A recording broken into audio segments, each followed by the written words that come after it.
എന്നിട്ടാണ് പറയുന്നത്. എൻ്റെ കൂടെ പ്രബലൻ വേലൂര്, സുനിൽ പട്ടാമ്പി, ഞാൻ ചാക്കോ ടിയാണ്ടിക്കാണ്. തീർച്ചയായിട്ടും കുട്ടികൾക്ക് എല്ലാവർക്കും അഭിനന്ദനങ്ങളുണ്ട്. 20ഓളം പേര് പങ്കെടുത്ത് നല്ലൊരു കൈയ്യടി കൊടുക്കുക. കാരണം ഏറ്റവും കൂടുതൽ പങ്കെടുത്തിട്ട് അവർക്കാണ്. LP വെച്ച് നോക്കുമ്പോൾ അതിൻ്റെ ഇരട്ടി വന്നു.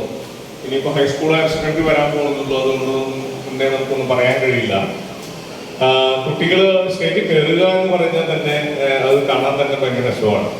അവർ കയറുന്നു എന്നുള്ളത് അവരുടെ ഒരു ഇൻഹിബിഷനൊക്കെ കുറയുകയും ധൈര്യം സംഭരിക്കാനായിട്ട് എപ്പോഴും സ്റ്റേജിൽ കയറി തന്നെ വരണം. അപ്പോൾ ഇതിനകത്ത് ഗ്രേഡുകൾ 20-ൽ ഒരു C ഗ്രേഡ് മാത്രമാണ് വന്നിരിക്കുന്നത്. 7 A ഗ്രേഡും 1 C ഗ്രേഡ്. തീരെ ഡയലോഗ് പഠിക്കാതെ വന്നതുകൊണ്ടാണ് അങ്ങനെ ചെയ്തത്. പരമാവധി പ്രോത്സാഹനം കൊടുക്കുന്ന രീതിയിലാണ് ഞങ്ങൾ ഇരിക്കുന്നത്. കാരണം LP പിള്ളേരാണ്, ഒന്നിനെയും നോ ഗ്രേഡിക്കൊന്നും നമ്മൾ ഇടാറില്ല.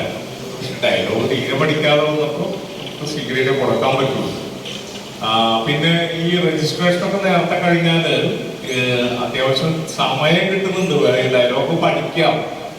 കാരണം ഇന്ന് വന്ന് രജിസ്റ്റർ ഇന്ന് തന്നെ അവതരിപ്പിക്കുകയല്ലോ, നേരത്തെ സ്കൂളിൽ നിന്ന് രജിസ്ട്രേഷൻ കഴിയുന്നതാണ്. അപ്പോൾ എല്ലാവരും ശ്രദ്ധിക്കുക. അത് തെറ്റിയാലും കൂളായിട്ടൊന്നും ചിരിച്ച് ഭയങ്കര എൻജോയ് ചെയ്തിട്ടാണ് ആ കക്ഷി ഇറങ്ങിപ്പോയത്. ഒരു ചമ്മലും ഇല്ല.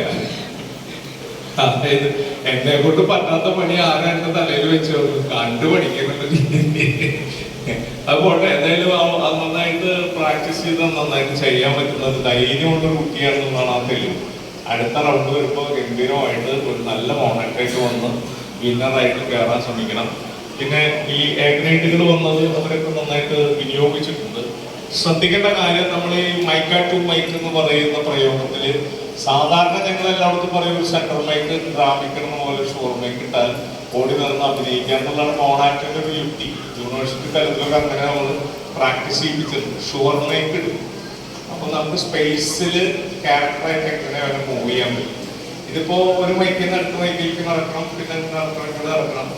സത്യത്തില് നമ്മൾ ആ അമ്മയും മോളും തമ്മിലുള്ള ആക്ഷന് വേണ്ടി ഈ അറ്റത്തെ മൈക്കിൽ മോളും ഈ അറ്റത്തെ മൈക്കിൽ അമ്മയ്ക്ക് വരേണ്ട കാര്യമില്ല.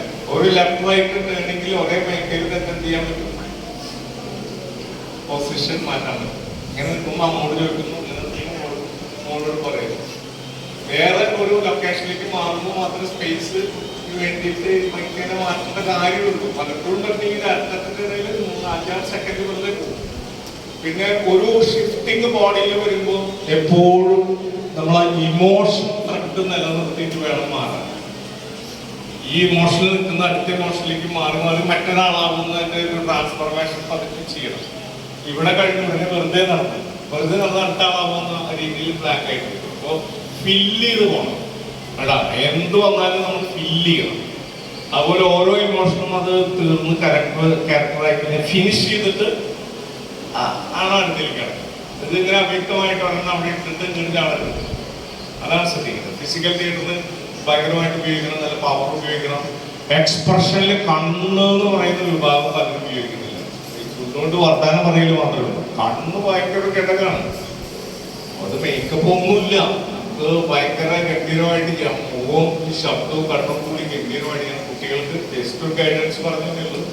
എല്ലാവർക്കും പ്രോത്സാഹനമായിട്ട് നമ്മൾ കയ്യിൽ ഒന്നുകൂടി കൊടുക്കണം. 20 കുട്ടികൾ ഭാവിയിൽ സ്റ്റേറ്റ് പിന്നീട് കയറി വരും. ഇപ്പൊ LP ഒരു പ്രത്യേകത കൂടി നമുക്ക് സബ്ജക്റ്റിലെ കഴിയുന്നതോടുകൂടി നമ്മൾ ഫസ്റ്റ് സെക്കൻഡ് തേർഡ് കൂടെ തന്നെ പറയും. അങ്ങനെയാണ് ഗ്രേഡുകളും പറയുന്നത്. LP ഇവിടെ അവസാനിക്കുകയാണ്. നമ്മൾ ജില്ലയിലേക്ക് സെലക്ട് ചെയ്യേണ്ട ഒരു പ്രശ്നമില്ല. പക്ഷേ ഇവരൊക്കെ നാളെ UP ഹൈസ്കൂളിൽ നിന്ന് സ്പാർക്ക് ചെയ്ത് വരണം. സ്കൂളുകാർ ഇൻട്രസ്റ്റ് എടുക്കണം. മോണാക്ടിൽ നല്ലൊരു ഷാർപ്പായിട്ടുള്ള ഏറ്റവും ചുരുങ്ങിയ സമയം കൊണ്ട് ഒരുപാട് ക്യാരക്ടർ 3-4-5 ക്യാരക്ടറായി മാറാനുള്ള ട്രെയിനിങ് ആണ്, ആക്ടിങ് ട്രെയിനിങ് ആണ്. അത് നമ്മൾ നാടകക്കാരൊക്കെ നമ്മൾ എല്ലാ നടന്മാരും ഞങ്ങൾ മോണാക്ട് ചെയ്യും, സോളോ ചെയ്യും ഈ നാളെ ക്യാമ്പിലൊക്കെ. അങ്ങനെയാണ് ഒരു ധൈര്യം സംഭവിക്കുക. ഇനി ആ ഗ്രേഡുകൾ വാങ്ങിക്കാം. ഇതിൽ കൂടെ വന്ന പാരൻസിനും ടീച്ചർമാർക്കും എല്ലാവർക്കും അഭിനന്ദനങ്ങളുണ്ട്. A ഗ്രേഡിൽ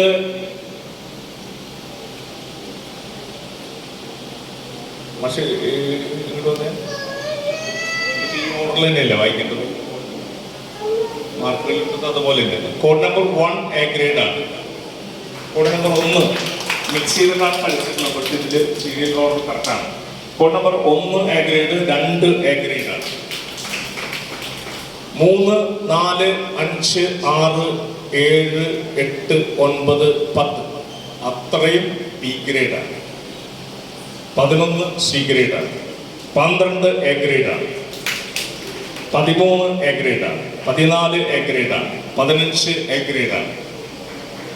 16 B grade, 17 B grade, 18 B grade, 19 A ഗ്രേഡാണ്.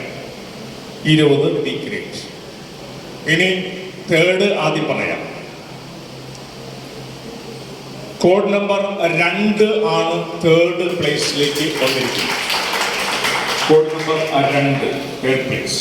Second place 2 പേർക്കുണ്ട്. 2 പേർക്ക് വന്നു. നമ്മൾ ടോട്ടൽ ചെയ്തപ്പോൾ അങ്ങനെ 2 പേര് ഏകദേശം ഈക്വൽ എന്ന് തോന്നുന്നതുകൊണ്ടാണ് അങ്ങനെ വരുന്നത്. അപ്പോൾ അത് സെക്കൻഡിലേക്ക് വരുന്നത് കോഡ് നമ്പർ 15 സെക്കൻഡ് പ്ലേസിലേക്ക് വന്നിട്ടുണ്ട്. അതിനൊപ്പം കോഡ് നമ്പർ 19 സെക്കൻഡ് പ്ലേസിലേക്ക് വന്നിട്ടുണ്ട്. അപ്പോൾ വളരെ പവർഫുള്ളായിട്ട് വളരെ ഷാർപ്പായിട്ട് ചെയ്തിട്ടുള്ള കോഡ് നമ്പർ 12 ഫസ്റ്റ് പ്ലേസ്. അത് ഗംഭീരമായ അവതരണം തന്നെയായിരുന്നു. LP നമ്മൾ പ്രതീക്ഷിക്കുന്നതിന് അപ്പുറത്തേക്കുള്ള അതിഗംഭീരമായ അവതരണമാണ്. Keep it up. Thank you very much.